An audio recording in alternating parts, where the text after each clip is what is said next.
Good morning, everyone. Welcome to the webinar, European Market Demand and Trends for Apparel, organized by CBI. Let's wait for a few moments until some more attendees will be present.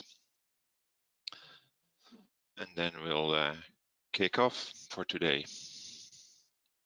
So to introduce myself, my name is Kasia Hartwig. I'm a consulting director working for Embrain. We are a research agency that has been working with CBI for a number of years now on apparel market studies. So if some of you follow this sector with CBI or have been present last year, I also led the presentation on a study that we prepared. I will be joined today by fashion apparel expert, Mr. Serge Léon. He will contribute during the presentation, so I will invite him to answer some questions, but also he'll be available to answer your questions throughout the presentation.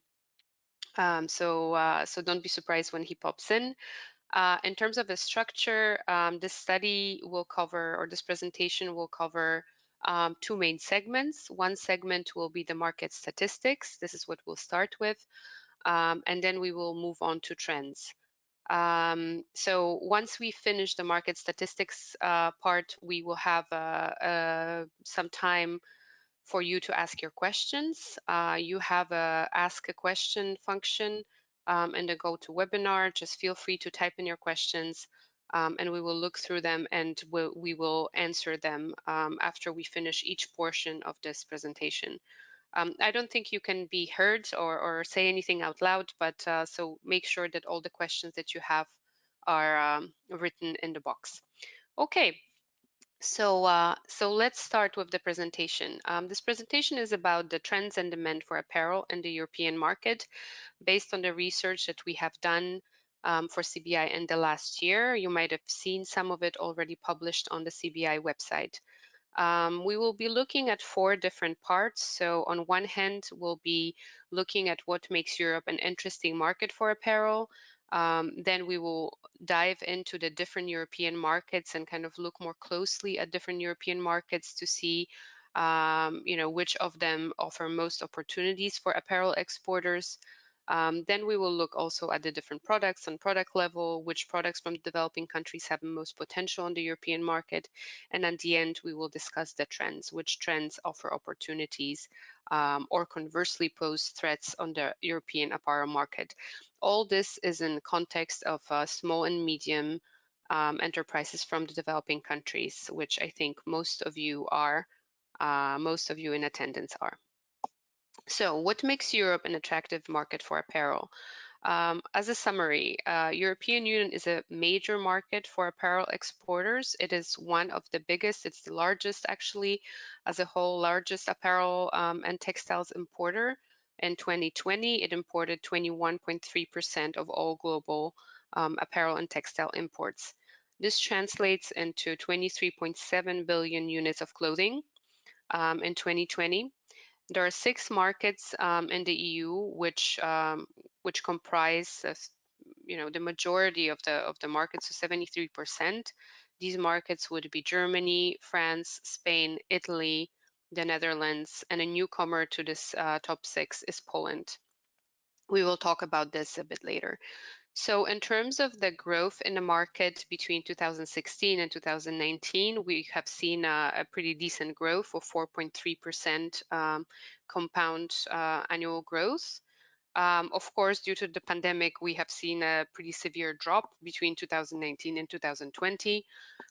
We do not have a full data for the year 2021, but this will likely continue. So for the last year that we studied, the 2020, the value of imports actually fell below what we have seen in 2016. So a pretty kind of dramatic blow for the market. What we can see through the data is that the imports from the developing countries were actually negatively impacted by the COVID-19 pandemic. And a lot of this drop that we observed in 2020 was accounted for the drop of imports from the developing countries. We have some comparison numbers for you. So In 2020, about 52% of EU apparel imports in terms of value were from inside the EU, so the trade between the different EU countries. This is up from 45.5% in 2016. And then we see the same drop basically in terms of the imports drop in imports from the developing countries. So in 2016, it was close to 50%. And 2020, 43.6% only was from the developing countries. The rest of the imports, 4.4, are from the rest of the world, so other countries. On average, if we look between 2016 and 2020, if you take into account this effect of the pandemic, there has been a drop in imports from developing countries with a rate of -2% per year. In terms of the countries that are the top exporters, apparel exporters to the European Union, here you have a list of the countries. So in top spot is China, followed by Bangladesh, Turkey, now the UK, as it has officially become not an European Union country, India, Vietnam, Cambodia, Pakistan, Morocco, and Myanmar. So on the whole, the Asian countries are dominating Europe's apparel imports. China is still in top position despite a pretty steady and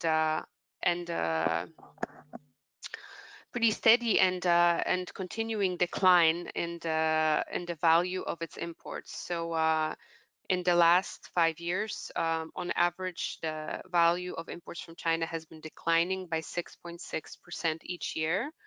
And of course, this trend is continuing, and as it continues or is expected to continue, we will probably see China dropping even lower from its first spot in the table. So so basically, what is happening is that in China, the cost of production is going up. China is decreasing its fast fashion volume business, and it's kind of moving more towards higher value items. And a lot of this fast fashion volume business is moving to other developing country suppliers who are capitalizing on this. One country that has had a pretty spectacular growth is Myanmar. So this is a country where the apparel export values to the EU have grown the fastest at almost 40% each year in compound growth, from 573 million in 2016 to 1.8 billion in 2020. Some other growers include countries like Pakistan, Cambodia, Vietnam, and Bangladesh. So what has been the impact of COVID on the apparel industry? It has been pretty dramatic. In terms of some key figures, we have seen an almost 18% drop in the European clothing trade values in 2020, 14% drop in European imports of clothing in 2020, 50% in production losses experienced by the industry in the middle of the year 2020, and a 9.3 drop in the sales volumes of textiles in Europe in 2020. So this all, of course, has been caused by the lockdowns that we experienced in Europe, but also elsewhere in the world. The home office regulations with consumers working from home and no longer really needing to purchase clothes as frequently as before, not really going anywhere, not having any special occasions, so basically staying at home. Also, the regulations and lockdowns in many countries have resulted to challenges in shipments. The brands and retailers had some store closings, of course, so many of them sold their products mainly online, and the consumers spend more time on online searches. And one positive here is that the online sales trend has accelerated, and this increasing acceptance for e-commerce made it possible for new market entrants to kind of be available globally and be available to the consumers in Europe in a way that they've never been available before. I'm going to stop at this point, and I'm going to call in our expert, Serge, and I'm going to ask him a question. Serge, are you there? Yes. Hello, Kasia. I'm here. Thank you. Okay. Hello. Hi, Serge. Hello. Hi. Welcome to everybody. So to ask you something following this slide and the short presentation we have had to date, Can you tell us from your perspective, expert perspective, how has the pandemic changed the environment, the market environment for the developing country producers?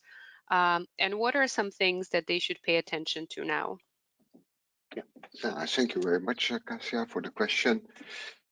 What I experience and how I see it, that after the initial hiccup that has come after the start of the pandemic, and we see that new opportunities have been created for many companies. It started with production of personal protective equipment, and now we see, as you clearly explained already, that there are a lot of changes in the market, and there's a shift of the production from due to high raw material prices and also due to the high transport cost. And the whole pandemic has created a different production landscape, specifically due to more online sales and the sales going in a different way. So if we look at what should companies pay attention to now, and it's specifically, and what was already important in the past is still very important. It's important that you can provide flexibility to your buyer and that you can provide low MOQs and lower quantities, flexible production, speed to market and communication are still key point and very important. And what are more the new points that you should look at is that start investigating and sourcing the new sustainable materials. And there are many new developments in sustainable material, and we see a big trend also to sustainability in the European Union. And this is something that you should look into and start actively proposing to your customers. And what we also see is that certification is becoming more and more important. It's becoming one of the first selection criteria for many buyers. But even if you have a smaller company, it's possible to prepare yourself on certification and build a good system for that without having the cost and the moment that you need the certification that you are prepared. And what also is very important to do is that you do a good market research and that you follow the latest developments in the European Union on, for example, on circularity. You should look at things like the Green Deal and the national European legislation that is being developed to realize a circular economy. And that is where the future will go to. And that is also very important to do your research on, to look what the European Union is exactly wants and which are the deadlines, and there are different deadlines for that. Okay. And so I think that these are the main attention points. Okay, great. Thank you, Serge. Thank you. So to recap, flexibility, the possibility of low quantity, speed to market communication. Exactly. I think these are still points that were relevant before, but are even becoming more relevant now. More relevant, exactly. Yeah. And what you said, the trends of investigating and sourcing sustainable materials, certification, which is becoming more important, and again, the importance of market research to understand what those trends are in the European market.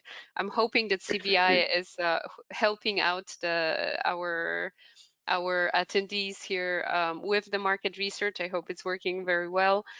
In terms of the sustainability and certification, we'll still come back to that. We will talk about those trends, and I will ask you again to maybe tell us a bit more about specifically sustainability and the importance of it or what can be done. Okay? Thank you, Kasia. Thank you. Yes. All right. Thank you, Serge. Okay, so let's continue with this presentation. We are moving to a second part, which is which European markets offer most opportunities for apparel exporters. We'll be looking more kind of directly at the different markets. So here you have a breakdown of the biggest European markets. So mostly we see here on top the Western European apparel markets are typically larger and more developed than the markets that we see in Central and Eastern Europe. But there is, of course, one surprise there. So the Central and European markets actually have pretty high levels of growth at the moment, but they're still comparatively small markets. So even with those high levels of growth, they cannot compete with Western Europe. In 2020, the 73%, as already mentioned, of import value came from just 6 markets. Those markets have been Germany, France, Spain, Italy, the Netherlands, and Poland.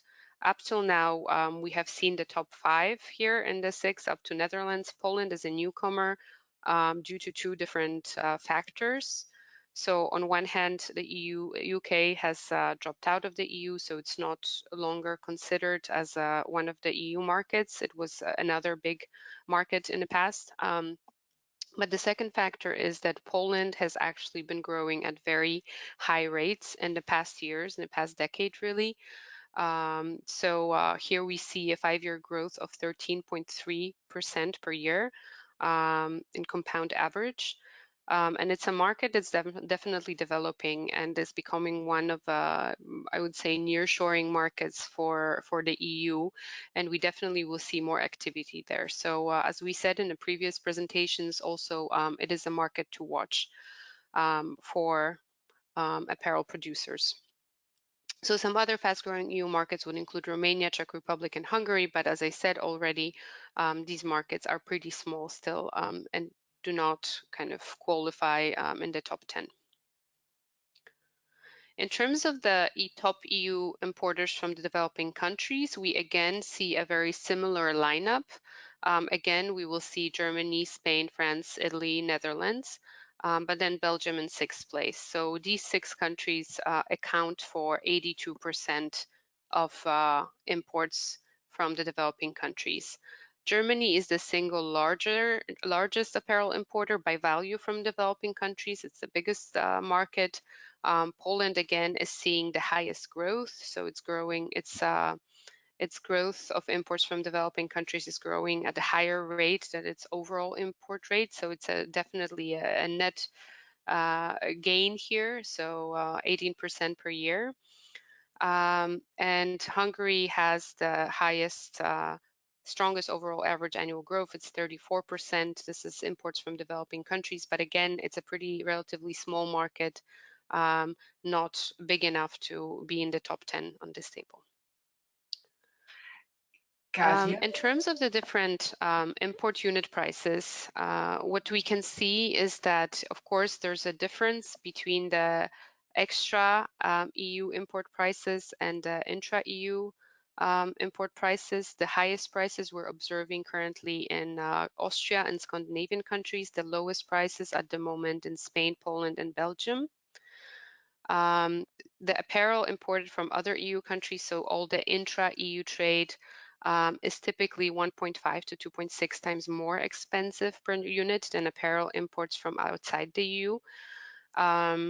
However, the good news is that the average unit prices of imports from the developing countries have increased in the last 5 years among all of the top 6 countries. So you can see that here this 5-year change points to net increases in average prices from developing countries.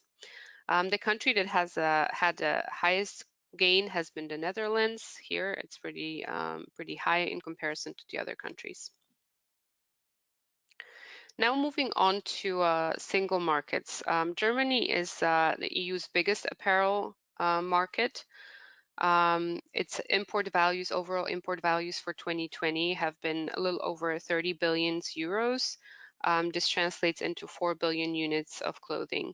In terms of the units, we see a slight decline, but in terms of the value growth, we see a 5-year growth of close to 1% per year. The top 5 exporters to Germany are at the moment Poland, Bangladesh, China, Netherlands, and Turkey. We see that in the case of Germany, there's a certain growth in the intra-EU imports.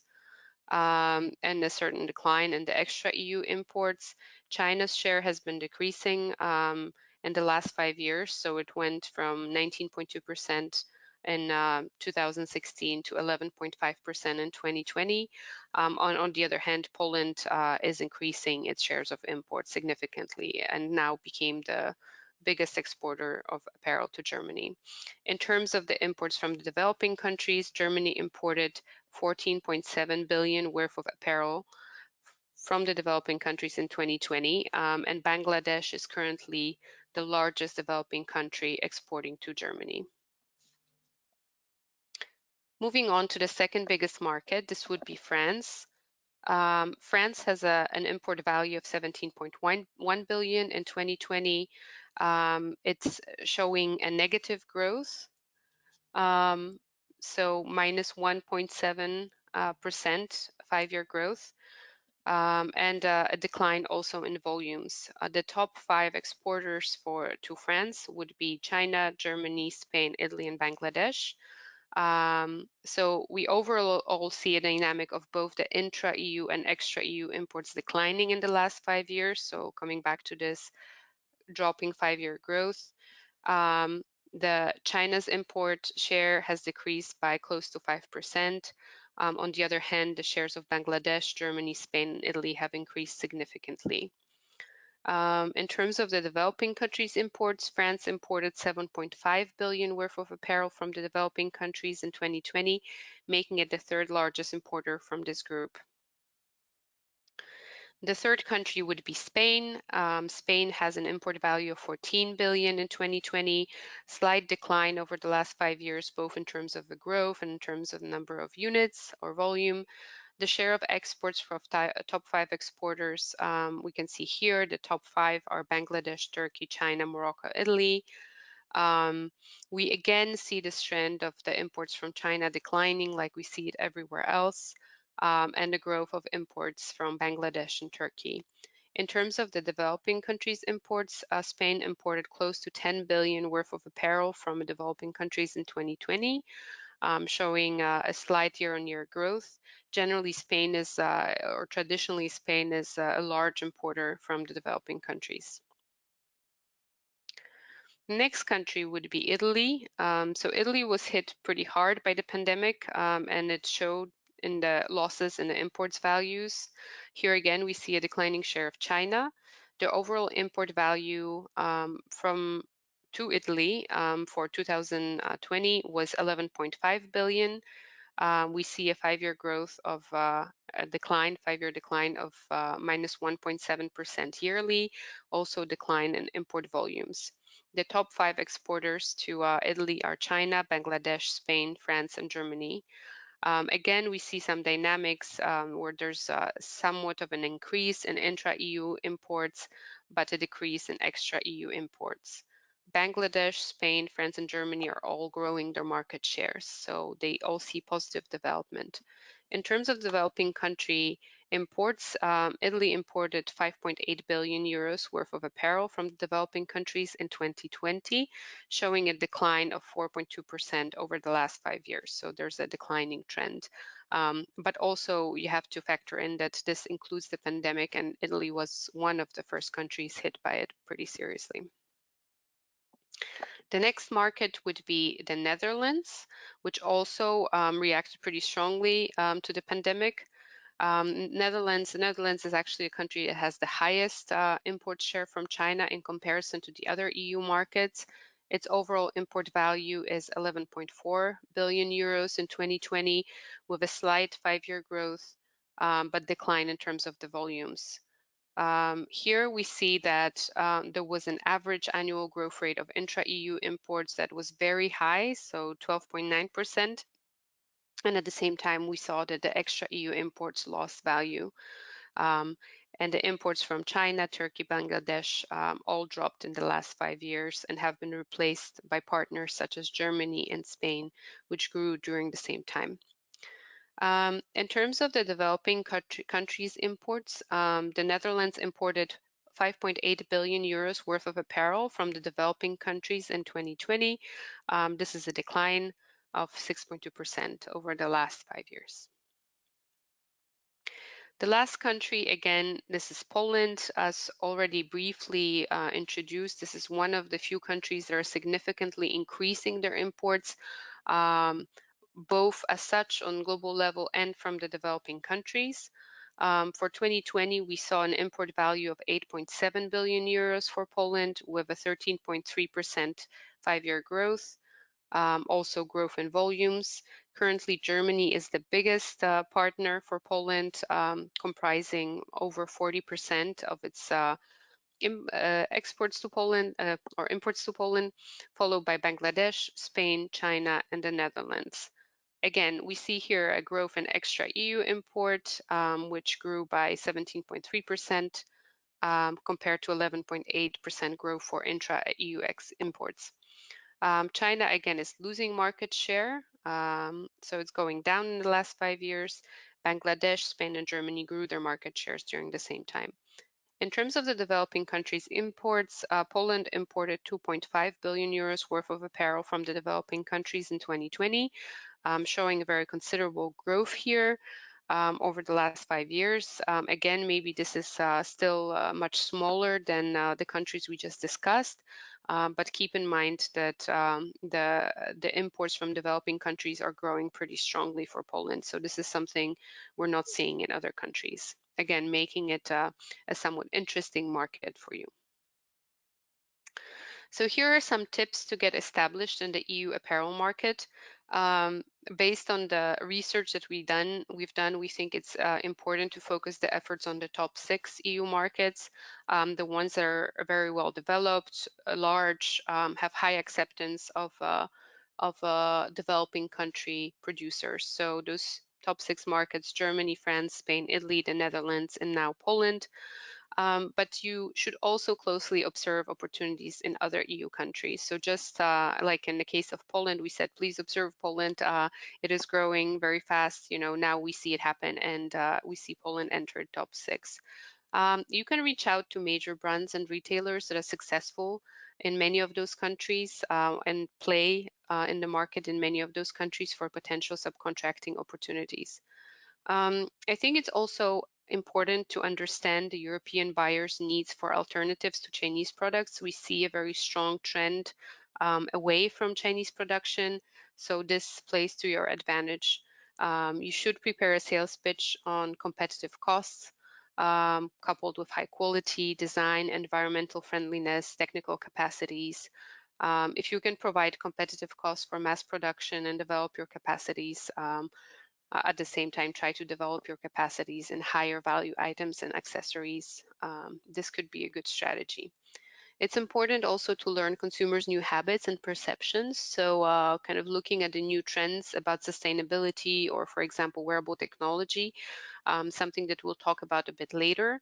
So this is something, definitely to research and learn about in order to produce what is actually in demand in the European market.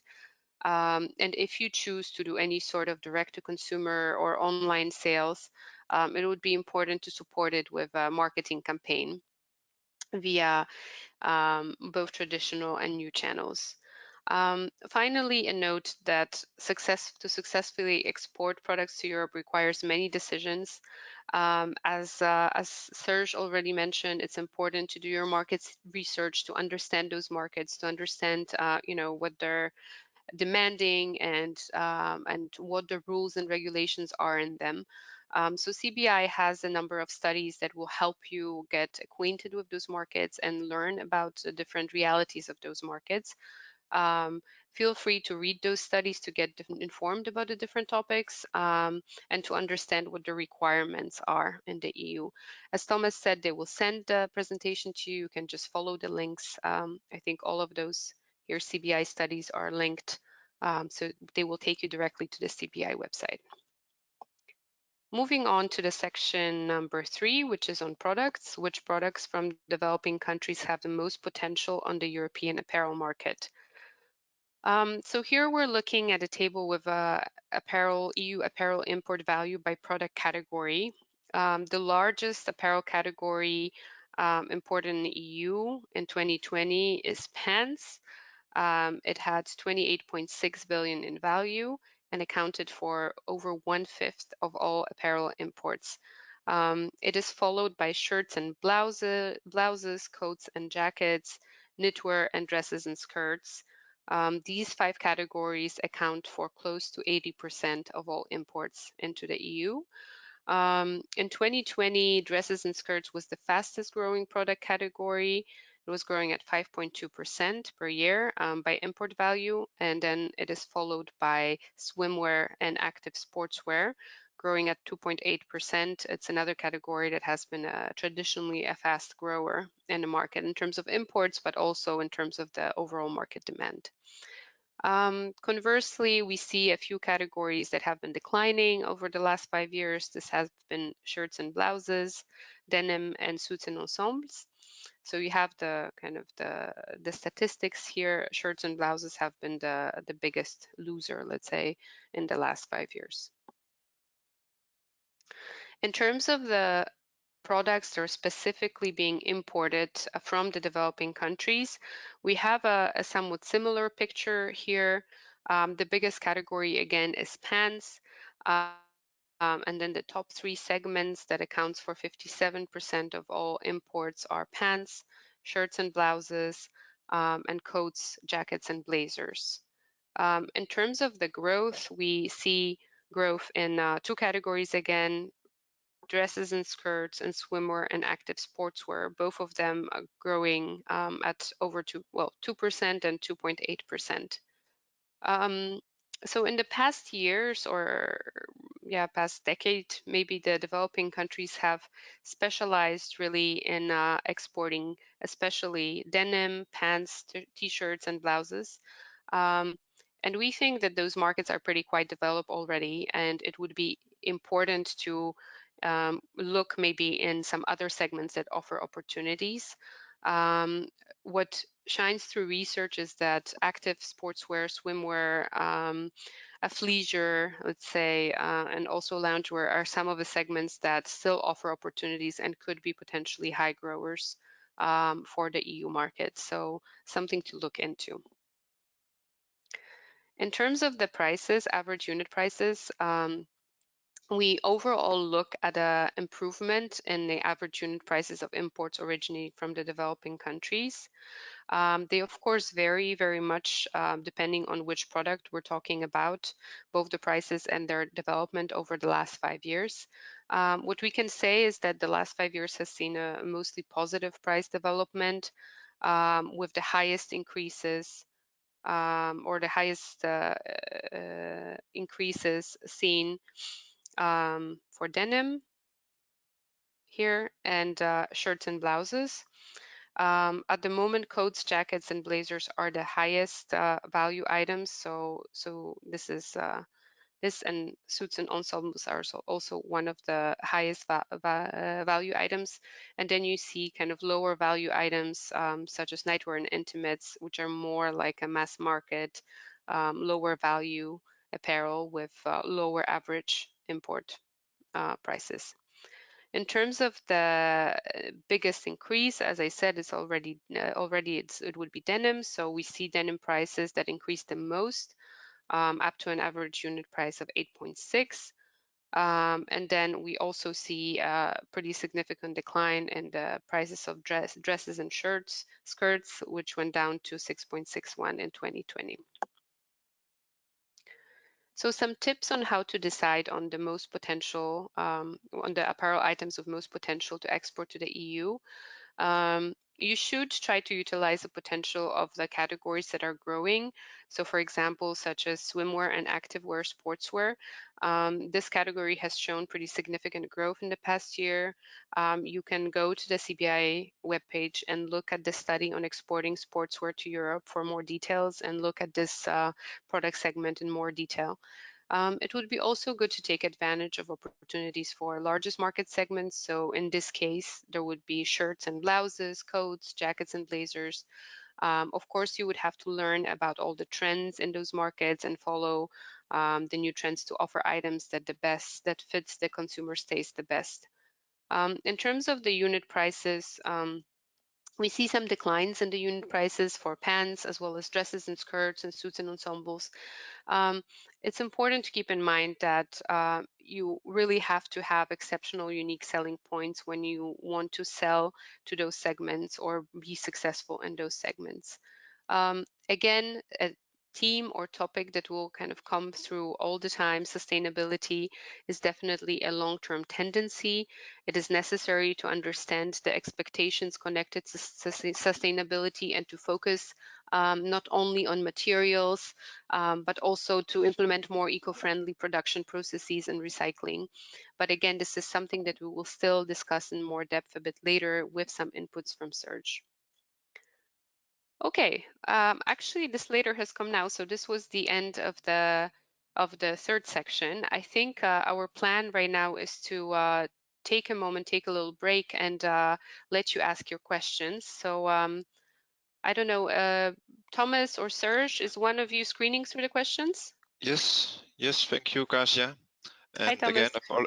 apologies for the technical issues I suffered at the beginning.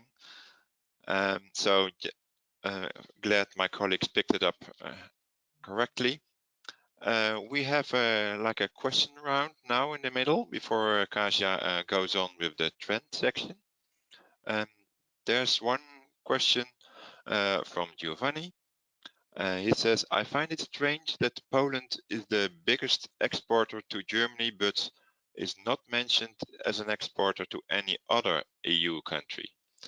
Is it possible Poland is used by Germany for transshipment and tax purposes? Is it possible that that Poland is used by Germany by what? For transshipment and tax purposes. So Oh, that's, transshipment and yeah, tax purposes. like that the order is by Germany, but it goes via Poland. I think Giovanni. Yeah, Yeah, that. I'm not sure. I actually I do not I cannot provide this an answer to this without researching it. Of course, everything is possible. However, through our research, we do really see that Poland has a pretty extensive and growing and dynamic apparel sector. It has its own kind of apparel brands that are expanding also worldwide. An example of this, maybe what we have in Germany is Reserved. So this is a Polish brand that's under kind of a house of brands that also incorporates 5 or 6 pretty kind of successful brands in Poland. So I wouldn't say this would be uniquely the case, that this is a transshipment and tax kind of scheme. I really think that there's a lot of happening in Poland in terms of apparel. Yeah, of course we can do some more research on this and provide more info on this to Giovanni. But yeah, this is not. I would say I cannot say it kind of definitively that this does not play a role, but this is not what we've seen in our research to date. Okay, thank you. Yeah. If I can add something to that, maybe Thomas. Yes, please, Serge. Yeah, because I also have the experience that specifically due to the strategical location of Poland next to Germany, it's used in many times as a fast fashion production country that can provide flexible quantities and already working together with German markets since a very long time. So I think also that it's likely to be more in that direction. Yeah, I think yes, sir. So one of the trends we think we see there is this nearshoring. Yeah, so basically having outsourcing some of the production also to Poland. Exactly. Yeah. Yeah. Okay, thank you. There's a question here. Germany is also the biggest exporter. And so how big is manufacturing sector in Germany? Manufacturing of textile apparel. So is it all re-export, or is it also export of the apparel they produce themselves? Yeah, so we actually don't have we don't have the data in this research or this presentation on the production within Germany, but definitely Germany is also a producer So it wouldn't be all re-exports. But given, yeah, of course, Germany and Netherlands are some of the biggest re-exporters of apparel. So this plays a big role as well. Okay, thank you. And another question, I've heard that buying prices are declining. So how the manufacturers comply with the demand with increasing raw material and fashion costs? Serge, do you want to take this one? Yes, probably a good question for Serge. You want me to ask it again, Serge?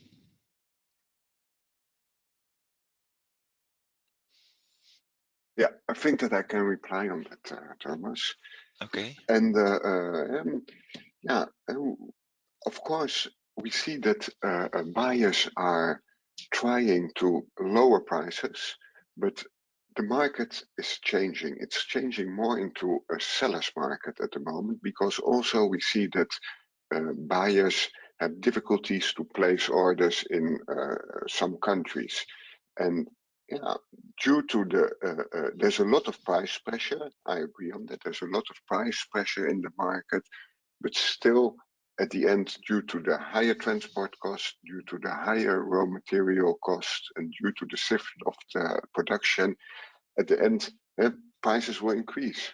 And although the buyer is asking for those lower prices, I think that a consumer price increase at the end, yeah, somebody will need to pay for all the higher prices. So I think that is the direction it will go to. So yeah, so what you're saying, you are expecting higher prices in the near future. Higher prices in the near future, yeah. Okay. And also that it's more a seller's market. It's becoming a seller's market, so that it's also the production facility or the one who's selling the product. They can tell them what the prices are. In the past, we have many years have had a buyer's market, and now it's slowly changing into a seller's market, which will make a big difference. Yeah. Okay. Thank you, Serge. A question. Okay. A producer from Bangladesh says that they are very dependent on Chinese material as the raw materials. So is there any alternative sourcing which we can use and would be more sustainable or eco-friendly? Probably a question for Serge.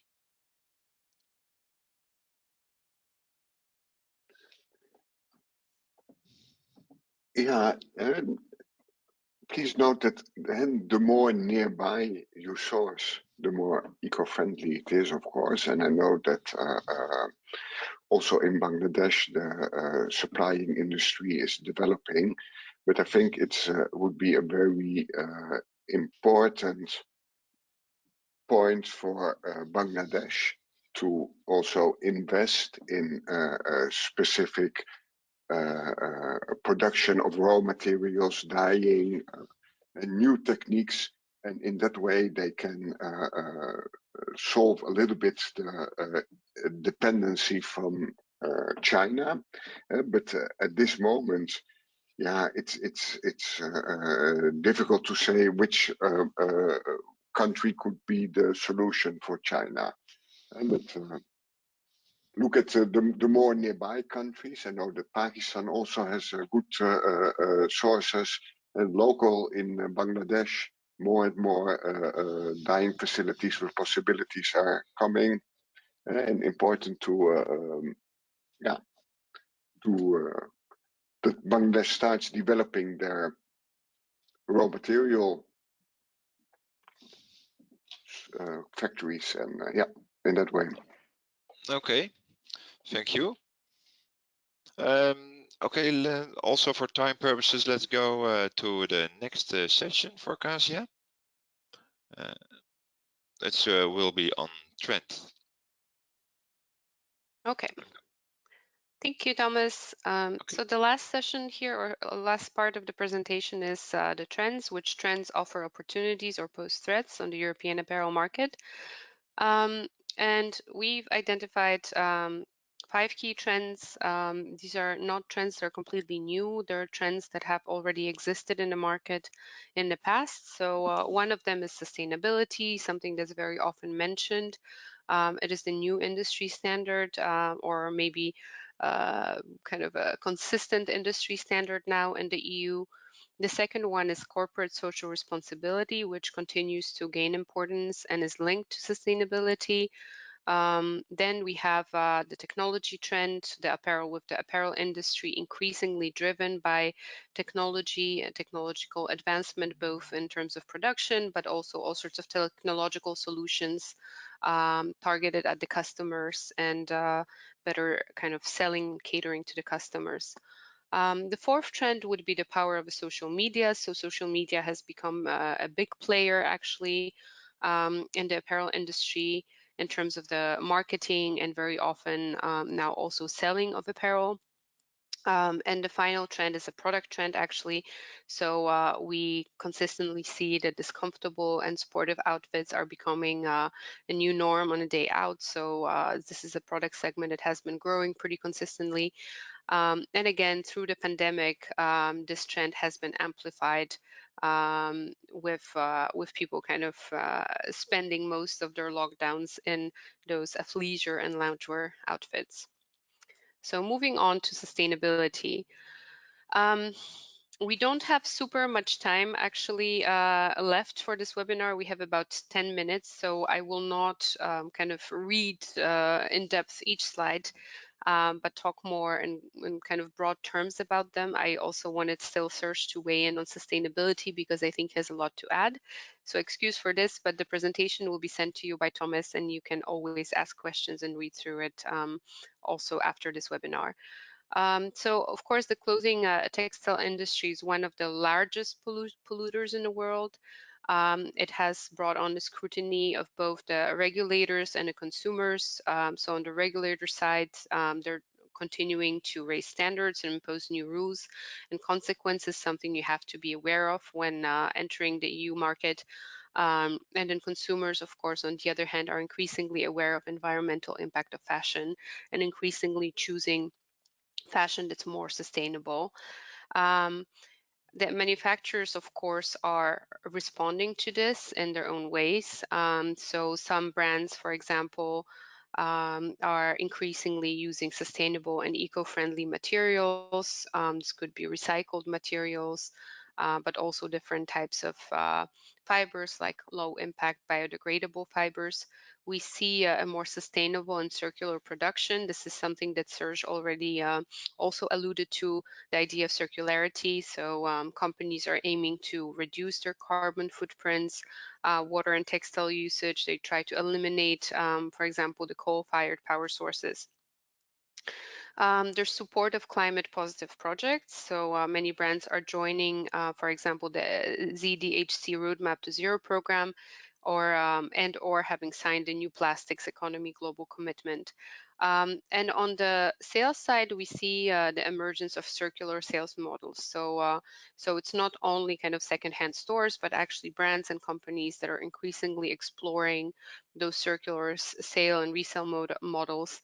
So this could be clothing rental or resale and upcycling, which in effect lengthens the product life cycle and improves sustainability. So some tips here on capitalizing for sustainability trend. Again, I will not go much more in depth, just the general lines here of reducing maybe water, energy, and chemical use. This should be one of the major goals. You should consider yourself or try to build yourself into a sustainable brand, get internationally recognized certifications, and diversify production between fast and slow fashion. I would like to stop here and again give stage to Serge. who knows a lot about all of those topics. And maybe, Serge, this time I will ask you if you can give us some good examples of how developing country producers have used the sustainability trends to their advantage in the market. Yeah, thank you, Kasia. Yeah, I will try to give you some examples that from CBI programs in which we worked and in which we had some sustainability trends being used to the advantage, and that is mainly in cutting waste. We see cutting waste can be an interesting thing that can be maybe reused. We have a program in Ethiopia with leather bag and accessories suppliers who have been very successfully using all the cutting waste to make it small items. And also in the Bangladesh program that we did, some of the companies managed with the cutting waste to make additional items like bags, small wallets, and these kind of products. And this can be very successful. So it is very important to look at your cutting waste as one of the options. In another project that we did in Morocco, there we had one of the SMEs who started a cooperation with a Dutch recycling company named Vonk, and together they could develop a product that was very interesting for the big brands, and they sold very nice quantities to them. It was kind of pilot product. This means try to look at cooperations that you can do with all kind of other companies that can help you to improve your to deliver sustainable products. Also, what we see that some companies have developed, for example, cradle-to-cradle product. It's all in the sustainability, and also there that can be an interesting product to develop because the trend is going in recycling, and cradle-to-cradle fits very well to that. Also, try to look at sustainable production processes in washing, dyeing. You can reach sustainability by using machines that use less water, energy, and chemicals.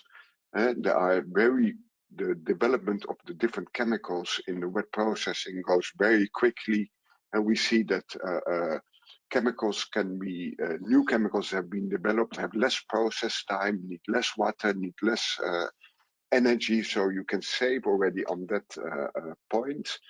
And what is also something that you can use to your advantage is storytelling, and using social and environmental involvement in your storytelling of your company. An example is in Bangladesh, how they do that. They regularly inform that they have the most green factories in the world, that they are working on to becoming the most sustainable country for textile production, which is a very good point. But also SMEs and smaller companies and also bigger companies can gain a lot by storytelling. It's important that you make, if you do impact, that you also make it measurable, because it's not only about telling. And what you could do to your advantage also is look at new business models like take back the garments, refurbish, recycle, and there are many new business models developing that can be really the future and very interesting for many companies. Okay, thank you, Serge. Yeah. Yeah, these are all very good examples. Thank you for talking about them. Thank you. Okay, moving on. So the second trend we talked about is the corporate social responsibility, CSR, which gains in importance. So it's this idea that the importance of social fairness and transparency among sourcing is one of sourcing criteria for European buyers, as well as fashion influencers. There's an increased number of initiatives about this. More and more European consumers support brands which are transparent about their practices. and the practices of their partners along the supply chain. And fashion producers are increasingly forced to be social responsible, which means they have to support the local communities, make sure that the work environments are safe and pay is fair. So this is one of more important topics as well. You have here a breakdown of what are some requirements, CSR requirements to gain access to EU market. Among others, you would have to look at the consumer rights, education and training of your staff, human rights, health of your staff, innovation, and also environment and working conditions. So here you have tips to benefit from corporate social responsibility trend.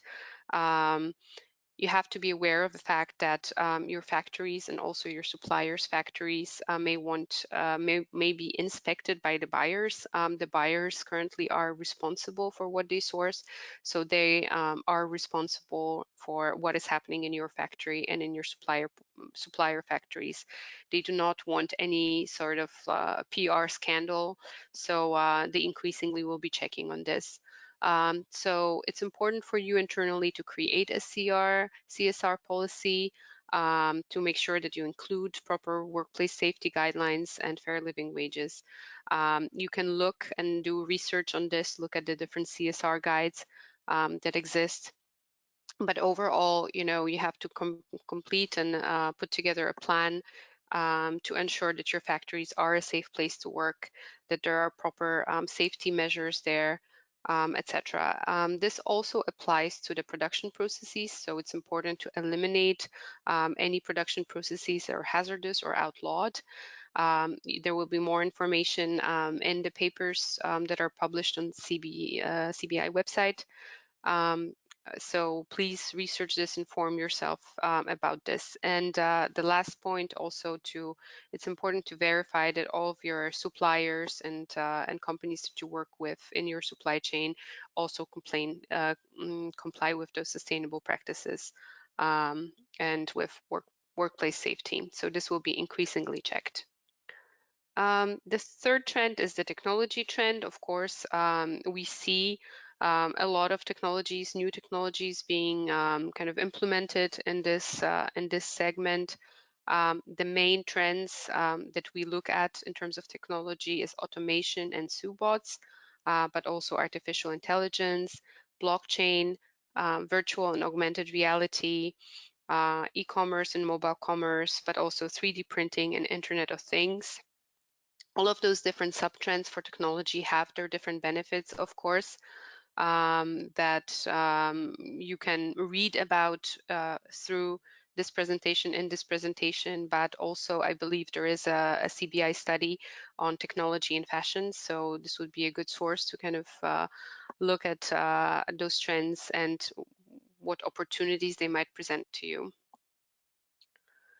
In terms of capitalizing on a technology trend, it is good for you to think about the technology strategy for your company and a digital transformation strategy to understand maybe or have a clear vision of what your objectives are. So what can you do and what should you do in terms of the digital transition? Maybe there are some changes to the design process or production process. Maybe there are some systems that you can update. It's important to think about it because companies that don't follow the technology in general will be disadvantaged in the future. There are some companies you can learn from. So here we have some examples of Pacific Textiles and Getzner Textiles. I believe this is linked, so you can actually go to stories and read about how those companies use technology to their advantage or improve their companies through the use of technology. It's important for you to improve your IT and through this kind of increase your credibility and improve your communications with your buyers.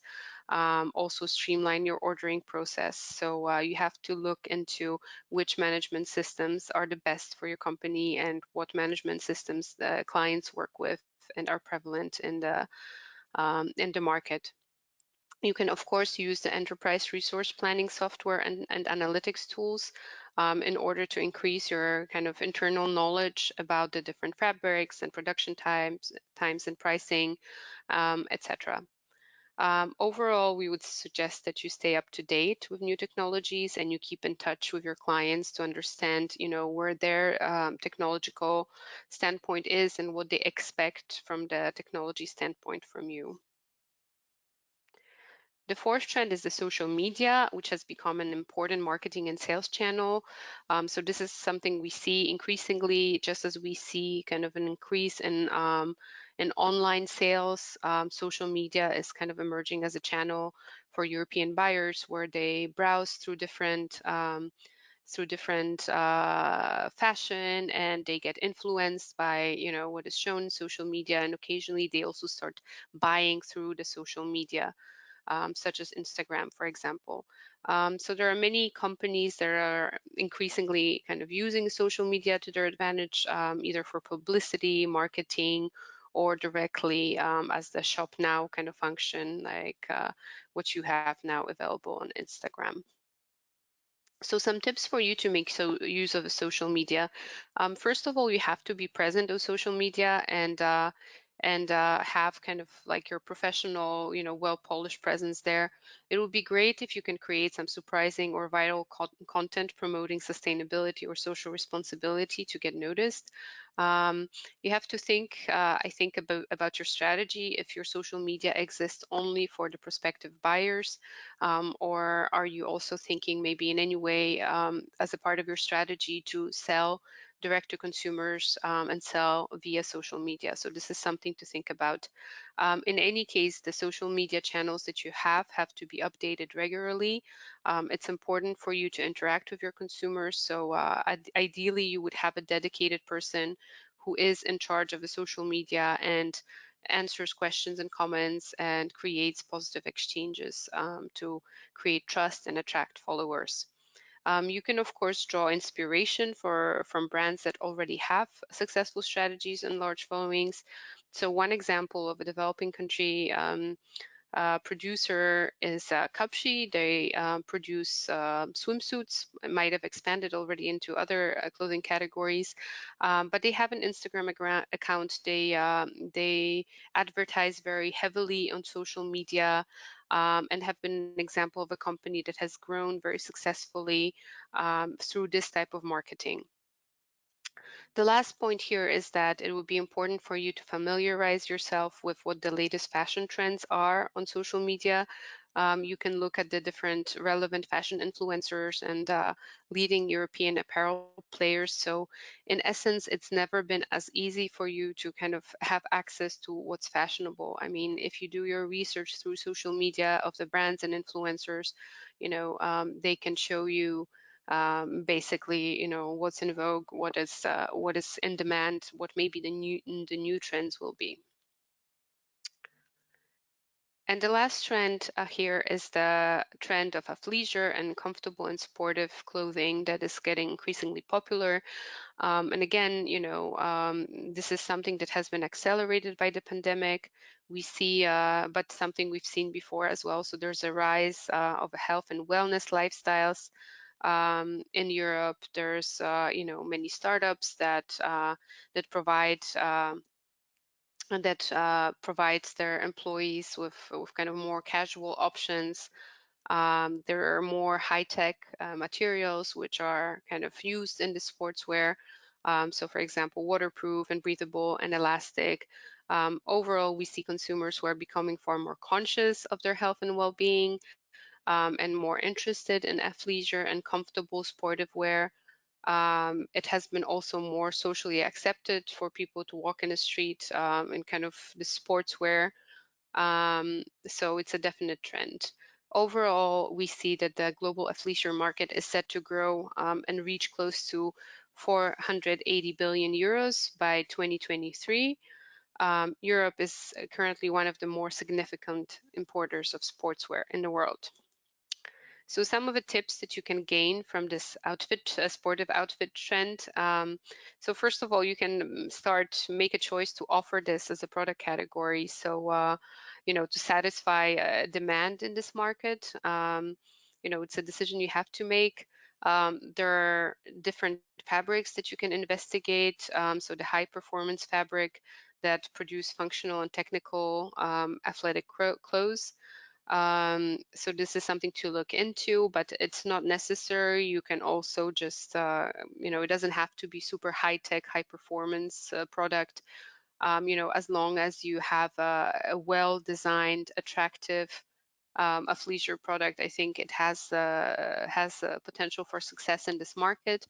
Of course, it would have to be properly advertised. So, you would have to work with influencers. You would have to look into the social media marketing and use it to your advantage.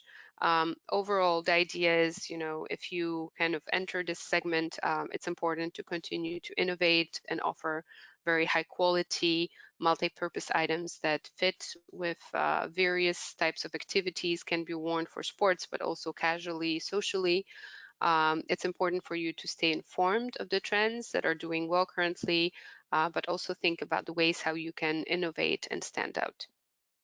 Okay. So this has been the last trend. I know we're over time, Thomas, but maybe still for the ones that choose to stay, we can take a few questions.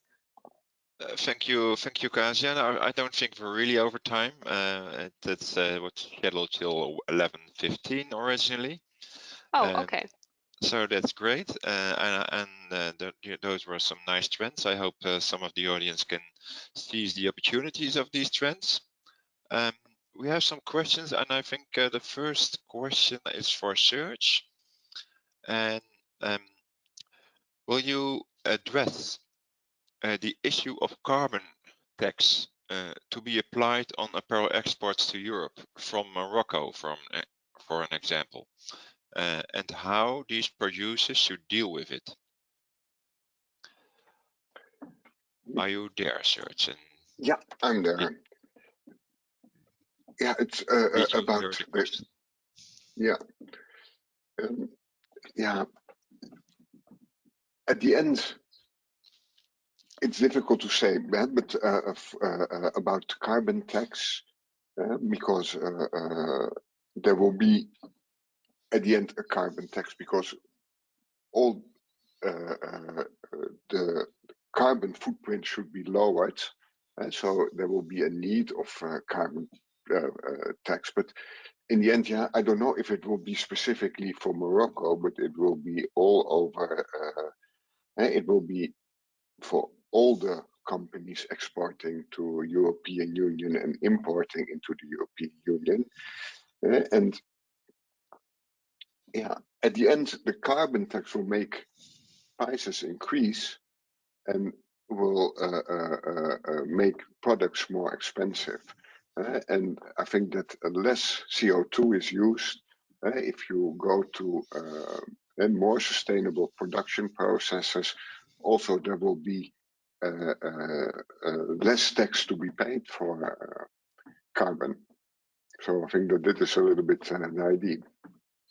So would you then also say that it's maybe more an advantage for Morocco because it's closer to Europe than, for example, Bangladesh?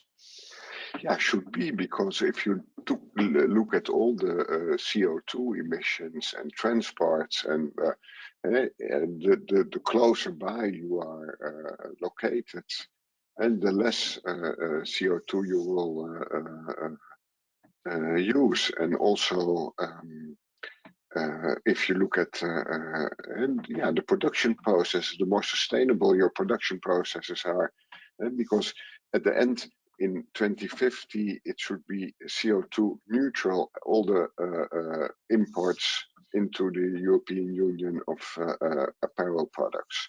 And so that is the goal, to be CO2 neutral. Yeah, okay. We have another question which is kind of linked to that. So it's for you as well, I think, Serge. Yeah. He says so it's also into the discussion we had halftime this presentation. So price will increase, but trends won't go for cheaper materials like man-made fibers? Also, do you think manufacturing in Europe will increase due to the actual situation? So That's kind of two questions. Kind of two questions, but maybe we can split it. If you can repeat the first question one The moment. first Let me question is go first. prices will increase, but trends won't go for cheaper materials like man-made fibers. No, yeah, man-made fibers. Yeah, also there you can have more sustainable alternatives, because the man-made fibers are more the polyester fibers, and but also there, yeah, you have more sustainable alternatives, and that should be used, and that will be the recycled fibers, and that will create a price increase. I think that although now we can see that due to the higher demand to these kind of sustainable fibers, it comes also a little bit prices go down. We see that the raw materials and the polyester, the oil-based prices are increasing a lot due to higher oil prices, but we see also that for the recycled materials, the prices are stabilizing a little bit more due to a higher demand. And so in the end, yeah, it will lead to a price increase. That is something that will be sure that at the end, garment to become more sustainable and to work with more sustainable materials will lead, and that is the trend, and that will lead to price increase. Okay, thank you. So the second part of the question is also, do you think manufacturing in Europe will increase due to the actual situation? And I think the actual situation is also the carbon credits and the new fibers. It's and we already see a trend of buyers looking to more nearby production, and due to also all the shops closed, and then at a certain time, buyers needed a smaller, because sales went online, so quantities became so smaller. So there's already buyers are looking into more nearby production. We can also see the example of Poland, where you see that, which is in the European Union country, but we also have Romania and Bulgaria and Portugal, and these countries are also you see there an increase of production, and we see that there is interest to work more nearby. And it depends also on the companies. For the bigger companies, it's sometimes very difficult, although you see that the Inditex group has created a model in which they can very well produce in the nearby countries also, like Turkey, Morocco, Tunisia. But for the smaller quantities, definitely you see that there's a trend going into the direction to nearby, and that could include also Europe. And I think that Europe can be a very good alternative for fast and flexible production. Okay, thank you. A question here, can you suggest sustainable fabrics for athleisure? So what kind of sustainable fabrics are appropriate for sustainable for athleisure? Maybe it's good if you look at the Dutch Trade Association, Modent, has developed a sustainable material matrix. And in that matrix, you can very well see what your sustainable options are. And then you can see that you have the conventional materials, and you have the preferred materials, better materials, and best materials. And if you see for athleisure wear, if you want to produce sustainable athleisure wear, you should look at recycled materials. Recycled materials, that is the most sustainable. If you go for recycled materials, and so your sustainability footprint has also to do with the decision you make at the beginning of your design process, and where you will, what kind of materials will you use? And there you have many options for also for athleisure wear, sustainable. Thank you. We're coming to the last questions already, so that fits our timing.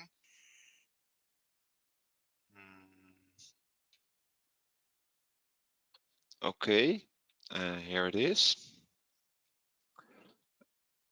Our company would like to open an EU market by appointing a local agent or sales representative. Do you have any suggestions channels which where we can find the contact? So which channels they can find the contact for finding a sales representative? Maybe you should look. There are maybe websites like the Dutch Textilia, where they have sales representatives, but sales representatives are becoming more and more difficult to find. But there are still some people, and that are mostly one person who represents can represent companies and can do sales for companies. But now, they are involving more and more costs for that. In the past, it was more that you had one person, and when he sold something, you paid them commission. But now they are also asking, because it's a lot of time and investment, that they want also a basic salary and a commission. And you should also research us a little bit, maybe on LinkedIn and these kind of things. You can look if you can find people, and also some channels like Textilia, maybe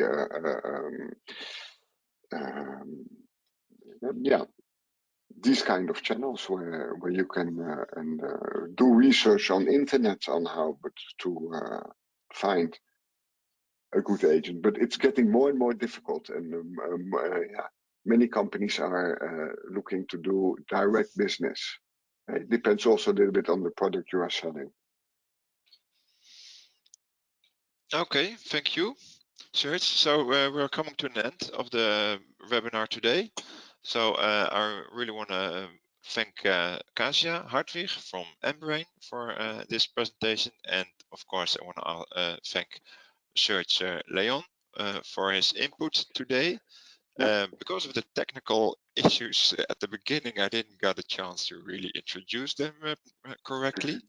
So let me finish with that then today. So Kasia is working for CBI with making the studies for us. She's a market research at Embrain, which is a German market research company, if I'm correctly. And well, international, but I belong to the German office. Yeah, the German office, of course. And Serge Léon is working as a consultant for CBI on many projects in apparel. He has a long experience in apparel sector and also in consulting and advising companies how to organize their export. So he's currently involved in the Jordan project and also in the Morocco project, if I'm correct. So thank you for your input today, and I think you gave some good input for our participants, and I hope they will benefit from it. Thank you all. Thank you, Thomas. Bye. Thank you, Thomas. Thank you, everyone. Goodbye. Thank you. Bye-bye. Thank you.